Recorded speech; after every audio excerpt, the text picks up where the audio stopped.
camino hacia la paz que se firmará en menos de 20 horas en México ha sido un camino difícil. Ha terminado la guerra en El Salvador. Han quedado atrás más de 11 años de hostilidades. Un largo conflicto que comenzó en 1981 y en el que no hubo vencedores ni vencidos. Una guerra fratricida que dejó más de 75,000 muertos. Víctimas que no vieron llegar la paz, que se quedaron en el camino.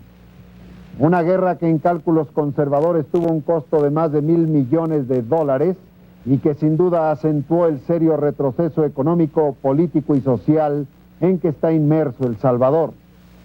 La historia de El Salvador, el pulgarcito de América Latina, como alguna vez lo llamó la escritora chilena Gabriela Mistral, ha sido caracterizada por la represión y la violencia, por las dictaduras militares, los golpes de Estado, las negociaciones y los diálogos desgastantes, y la participación de países hermanos como México, que intervinieron para que esa nación alcanzara la paz. A finales de la década de los 70, la crisis salvadoreña adquirió matices preocupantes. Los grupos armados de la oposición se fortalecieron. Las manifestaciones populares se extendieron por todo El Salvador. El país vivió una ola de huelgas. Las fuerzas de seguridad encontraron serios obstáculos para contener a los grupos guerrilleros. Por sus ideas, cientos de campesinos, abogados, intelectuales pasaron a engrosar la lista de desaparecidos. En 1980, el asesinato del arzobispo Óscar Arnulfo Romero marcó el inicio de una nueva ola de violencia y fue también la pauta para la fusión de 5 organizaciones guerrilleras en un solo grupo, el Frente Farabundo Martí para la Liberación Nacional. Entonces comenzó una cruenta guerra civil que ahora parece llegar a su fin. Hoy, con la llegada de 1992, todo esto es historia y queda atrás. El Salvador ve con ojos de esperanza la llegada de una paz que todos esperamos sea duradera. La República del Salvador tiene una extensión territorial de más de 20,000 kilómetros cuadrados y una población de más de 5 millones de habitantes. Es el país más pequeño de América Central. Su extensión territorial es similar a la del Estado mexicano de Hidalgo o a la del Distrito Federal. La República del Salvador limita al norte con la República de Honduras, al oeste y noroeste con la República de Guatemala, al sur con el Océano Pacífico y al este con el Golfo de Fonseca. Geográficamente está dividido en 3 zonas: occidente, centro y oriente. Política y administrativamente en 14 departamentos y en 262 municipios. La década de los 30 fue una época decisiva en la historia de El Salvador. 14 poderosas familias controlaban a través de los militares el destino del país y de sus habitantes. Fue en los años 30 cuando tras un golpe de Estado comenzó la dictadura del general Maximiliano Martínez, un régimen que duró 13 años. También fue la época en que se fundó el Partido Comunista Salvadoreño y es en esa década cuando se da el primer alzamiento de carácter comunista en el continente y en el que murieron más de 30,000 campesinos a manos del ejército. El movimiento insurgente lo encabezó Agustín Farabundo Martí, llamado por sus compañeros de lucha el Negro Martí. Farabundo Martí fue un líder perseguido por sus ideales marxistas-leninistas, mismos que lo obligaron a salir de su tierra durante su juventud. Estuvo en Guatemala, estuvo en México, donde peleó al lado del general Venustiano Carranza, estuvo en Nicaragua, donde luchó junto a Augusto César Sandino.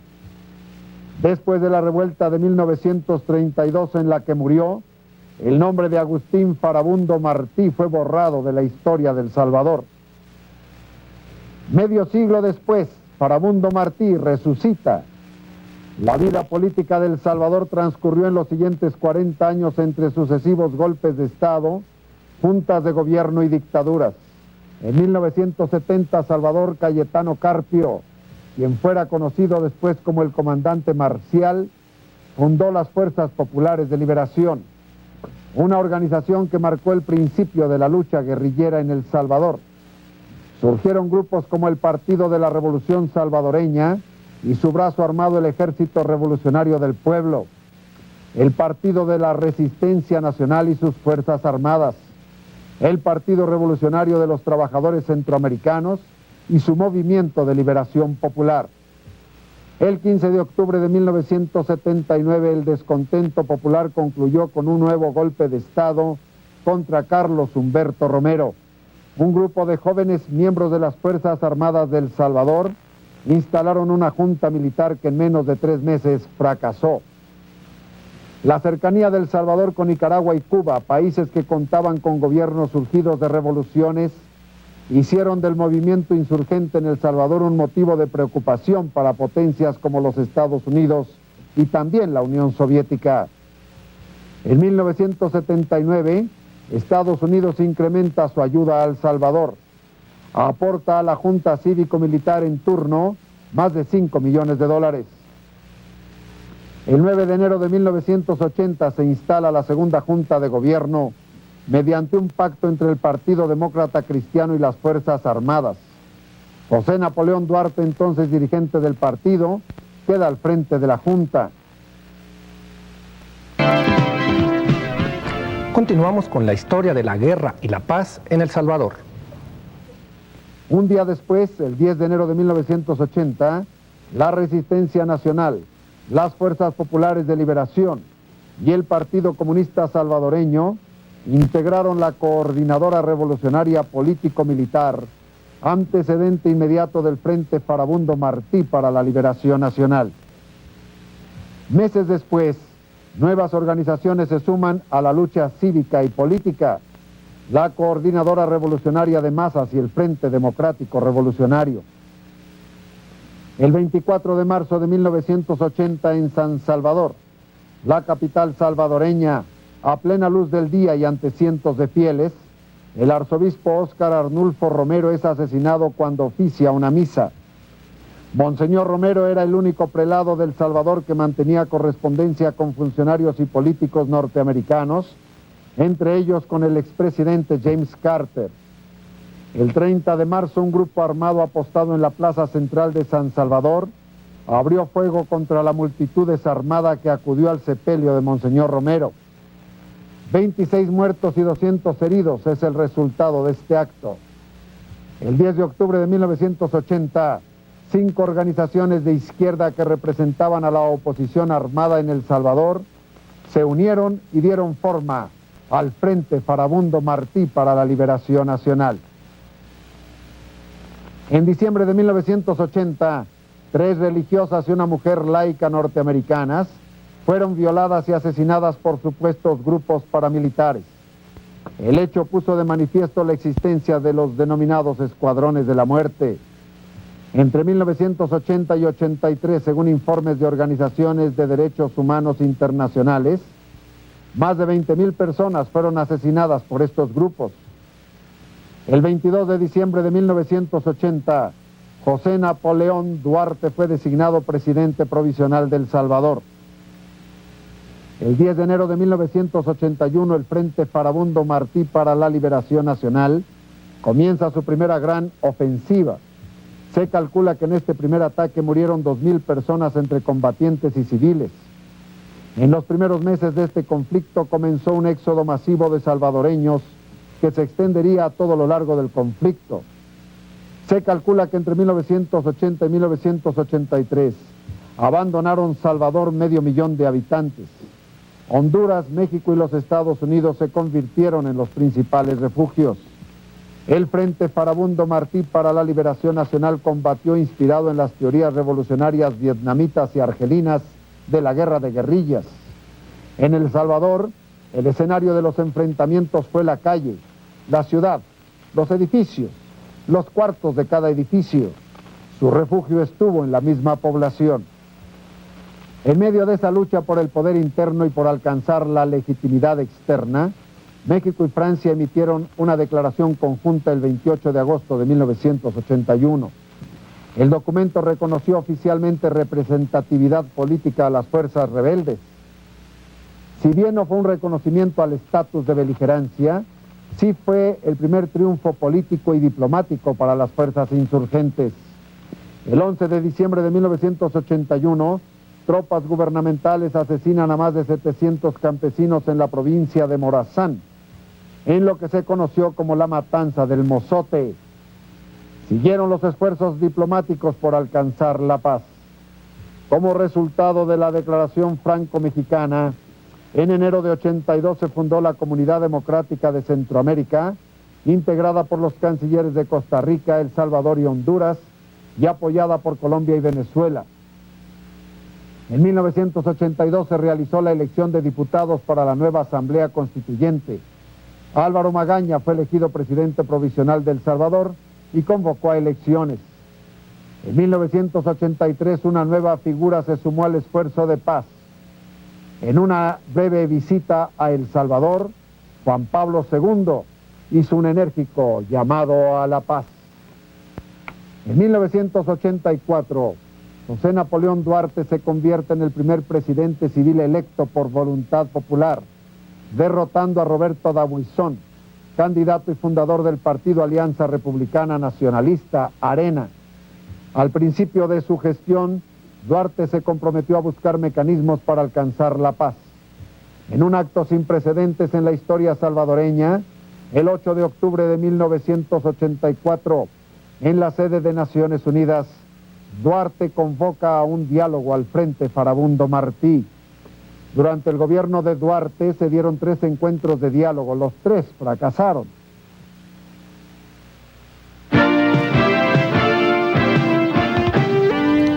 Más sobre el camino hacia la paz de El Salvador. El 19 de junio de 1985 en San Salvador, un comando rebelde acribilla a 4 infantes de marina y a 2 empresarios estadounidenses, así como a otras 6 personas en la llamada Matanza de la Zona Rosa. 3 meses después, la guerrilla secuestró a Inés Guadalupe Duarte, hija del presidente salvadoreño. El drama concluyó el 24 de octubre cuando, a cambio de 25 presos políticos, la hija del presidente obtuvo su libertad. La decisión le valió a Duarte severas críticas porque, decían, antepuso sus intereses personales a los de la nación. Durante los siguientes 3 años continuaron los combates a la par de los esfuerzos internacionales por alcanzar la paz. En lo interno, el mecanismo de la negociación no se detuvo. El Salvador recibió a 1989 sumido en la peor crisis económica de su historia. Fue también en ese año cuando se realizó el primer cambio de poderes de un presidente civil a otro presidente civil. El 1 de junio, Alfredo Cristiani, postulado por el partido ARENA, recibe el poder de manos de Napoleón Duarte, mermado ya por una enfermedad que lo llevaría a la tumba 8 meses después. Después de 2 años de interrupción, Cristiani logró en 1989 reanudar las negociaciones para el proceso de paz que se efectuaron en la Ciudad de México el 12 y 13 de septiembre. Pero la guerra continuó. El 11 de noviembre de 1989 el Frente Farabundo Martí lanzó su más grande ofensiva militar desde el inicio del conflicto. La guerrilla se desplegó en casi todo el país y ocupó por primera vez importantes sectores de la capital salvadoreña. Los combates dejaron un saldo de más de 2,000 muertos. 5 días después, el 16 de noviembre, fueron asesinados 6 sacerdotes de la Compañía de Jesús y 2 empleadas en la Universidad Centroamericana, entre ellos el rector Ignacio Ellacuria, hombre de reconocida valía intelectual. Investigaciones posteriores revelaron la participación del ejército. El 1 de febrero de 1990, la Organización de Naciones Unidas aceptó participar como mediador en el conflicto salvadoreño, respondiendo al llamado del presidente Cristiani. A pesar del diálogo, la guerrilla lanzó el 20 de diciembre una de sus últimas ofensivas. Los combates se prolongaron durante 5 semanas. 350 personas murieron en los enfrentamientos. Los rebeldes utilizaron por primera vez misiles con los que derribaron 2 aviones y un helicóptero. Suiza, Venezuela, Costa Rica y México se convirtieron en foros de diálogo entre representantes del gobierno y la guerrilla salvadoreña. Así, Desde que la ONU aceptó mediar, transcurrieron 22 meses de negociaciones que culminaron el pasado 31 de diciembre con la firma del Acta de Nueva York. Por fin, la paz había llegado a El Salvador. Pero ¿cuáles fueron los principales antecedentes de esta paz? A lo largo de la guerra civil salvadoreña hubo múltiples esfuerzos diplomáticos internacionales para llevar a las partes rivales a la mesa de la negociación. De los trabajos diplomáticos, 3 fueron los que destacaron por su duración, tenacidad y continuidad. La misión del Grupo Contadora, que trabajó de 1983 a 86. Los acuerdos de Esquipulas 1 y 2, firmados en Guatemala, y los acuerdos de Tela, Honduras, logrados el 5 de agosto de 1989. Y la paz en El Salvador. El 17 de julio de 1983, los presidentes de México, Colombia y Venezuela, así como el de Panamá, que integraban el Grupo de Contadora, fijaron los mecanismos de un proceso hacia la paz. Una propuesta para la pacificación de Centroamérica y con ella, claro, la de El Salvador. Si bien no llegó a la paz, Contadora arrojó múltiples resultados. Lo más importante de Contadora fue la reivindicación de América Latina de proponer soluciones regionales a un conflicto latinoamericano. El 6 y 7 de agosto de 87, la cumbre de presidentes centroamericanos. Nicaragua, El Salvador, Guatemala, Honduras y Costa Rica logran salir adelante en esta reunión. Firman un procedimiento para establecer la paz firme y duradera en Centroamérica. El segundo esfuerzo, el de Esquipulas, se dio el 7 de noviembre de 87. Los presidentes centroamericanos se reunieron en Guatemala para presentar cada uno el cumplimiento del procedimiento que garantizaba la supervivencia de 20 millones del área. El 5 de agosto de 1989 surgió un tercer esfuerzo diplomático para la pacificación de Centroamérica.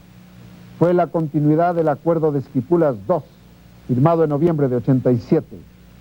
En la ciudad de Tela, Honduras, se reunieron los presidentes centroamericanos del 5 al 7 de agosto de 89. Guatemala, Nicaragua, El Salvador, Honduras y Costa Rica llegaron a 2 acuerdos fundamentales. 1, la desmovilización de la contra nicaragüense antes del 8 de diciembre. Y 2, el alto al fuego inmediato del Frente Farabundo Martí de Liberación Nacional para la futura concertación de un acuerdo de negociación y diálogo con el gobierno salvadoreño. El 1 de febrero de 1990, el entonces secretario general de Naciones Unidas, Javier Pérez de Cuéllar, aceptó mediar en el conflicto salvadoreño. Transcurrió 1 año y 10 meses de intensas y difíciles negociaciones. Países como México, Venezuela, Costa Rica, Suiza fueron escenario del diálogo. La cumbre iberoamericana que se realizó en Guadalajara, México, también llamó a las partes en conflicto al cese de las hostilidades. El 16 de diciembre comienza en Nueva York la última jornada de diálogo que culmina con la firma del Acta de Nueva York. Quedó lista minutos antes de que terminara 1991. Así, esta noche es la víspera de la firma del Acta del Castillo de Chapultepec. Serán testigos más de 1 millón de refugiados, 75,000 muertos, una economía devastada, pueblos arrasados. Sangre, sudor, lágrimas, dolor y muerte. 12 años de guerra en El Salvador. Las tareas de rehabilitación serán titánicas y será imprescindible la ayuda económica internacional. Fuentes oficiales aseguran hoy que el gobierno solo tiene 17,5 millones de dólares para poner en marcha la primera fase de la reconstrucción. Solo los daños ocasionados a la infraestructura física de El Salvador durante la guerra ascienden a 1,037 millones de dólares. De ellos, 327 millones corresponden a la destrucción de las telecomunicaciones. 255 millones se perdieron en instalaciones de energía eléctrica. 99 millones en caminos y puentes destruidos.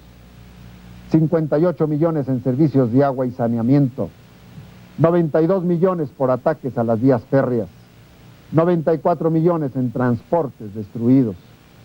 Para emprender este esfuerzo de reconstrucción, el gobierno salvadoreño diseñó un programa en 3 fases. La primera se pondrá en marcha el 16 de enero. Durará 90 días y atenderá las necesidades más urgentes. Su costo, $900 millones. Las otras dos serán desarrolladas en un plazo de 2 a 5 años. No hay presupuesto nacional. Se requiere de la ayuda internacional para llevarlas a cabo. Los sectores empresariales de El Salvador afirman que para reconstruir el país son necesarios hoy por lo menos $2,000 millones. El Banco Mundial convocó a una conferencia internacional de ayuda al pueblo salvadoreño y presentó un programa de asistencia. Muchas son las empresas extranjeras que están dispuestas ahora a invertir en la reconstrucción de este pequeño y grande país centroamericano. Se cierra así, con este balance, un capítulo amargo en la historia de El Salvador. El futuro inmediato plantea una nueva lucha. Una lucha para la construcción, la que se dará entre los esfuerzos y las capacidades a fin de reconstruir el país y el futuro de un pueblo.